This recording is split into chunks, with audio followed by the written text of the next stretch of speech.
আমি জানি আমার এই ভিডিওটা দেখার পরে, ভিডিওর কথাগুলো শোনার পরে অনেকেই আমাকে গালাগাল দিবেন কমেন্ট বক্সে।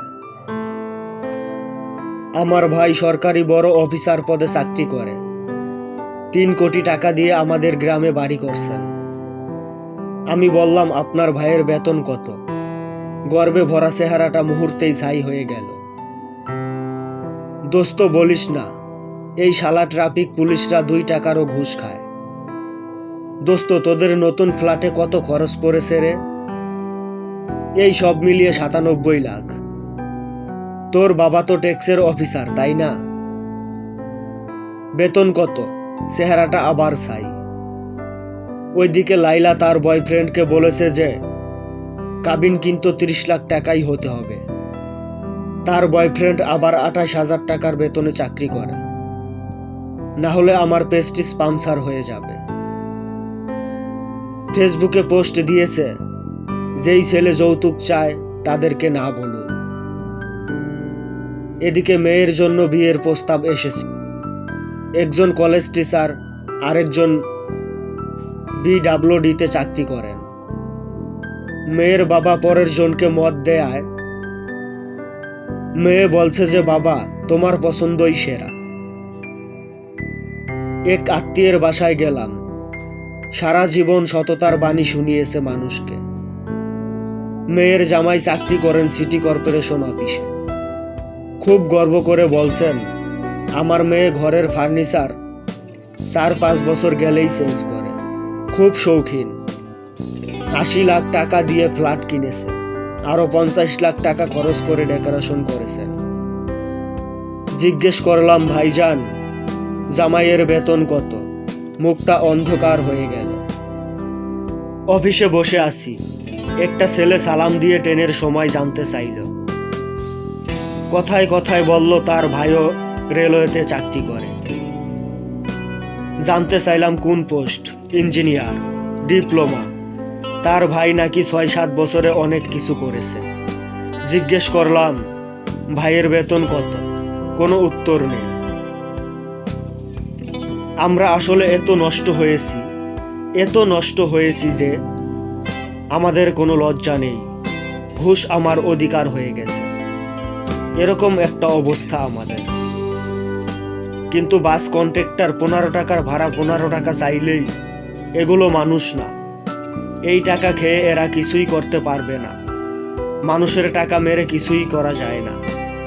অথচ একটু আগে বাসে দাঁড়িয়ে মোবাইলে আলাপ করছিল একটা বেসরকারি ব্যাংকে চাকরির কথা। 10 লাখ টাকা কন্ট্রাক্ট, চাকরি হবেই। কন্ট্রাক্টর গলা কাটছে শিক্ষিত দুর্বৃত্তরাও।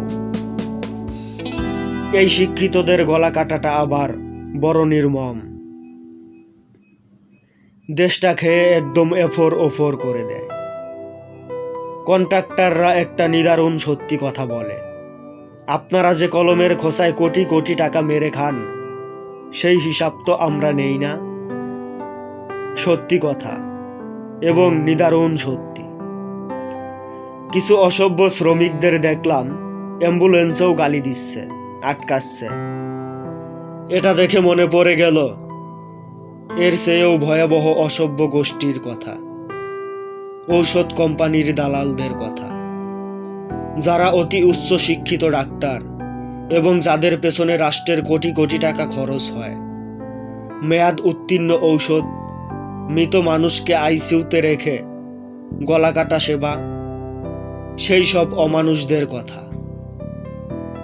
মানুষ হয়তো আছে, সংখ্যাটা কম। মেয়ের বিয়ে ঠিক হয়েছে, তা কোথায় হলো, ছেলে কি করে দরকার নেই। যদি ঘুষের ডিপার্টমেন্টে হয়, দেখবেন মেয়ের বাবা মা ভাই বোন সবার চেহারা খুশিতে চকচক করে।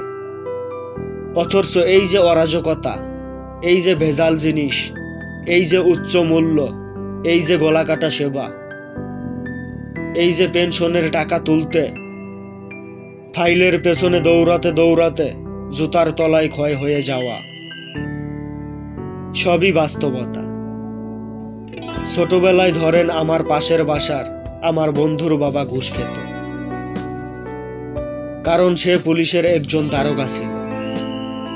তো তার বাড়িতে বিল্ডিং, বাজারে বিল্ডিং। আমার বাবা আমাদেরকে মিশতে দিতেন না তার ছেলেদের সাথে। অন্যরাও তাকে অ্যাবাউট করত এবং অ্যাবাউটের শিকার হয়ে হয়ে কিন্তু উনি মারা গেলেন। আমি বলছি মাত্র 30 বছর আগের কথা। আর এখন পুরোপুরি চেঞ্জ। আপনার পয়সা হবে, সবাই আপনাকে বাহবা দিবে।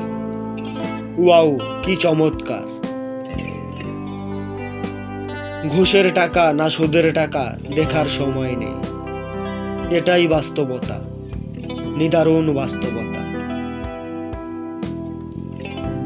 এটা কবিতা নাকি আমি জানি না। ফেসবুকে কেউ একজন লিখেছে, আমি তাকে পাইলে কৃতজ্ঞতা জানাতাম।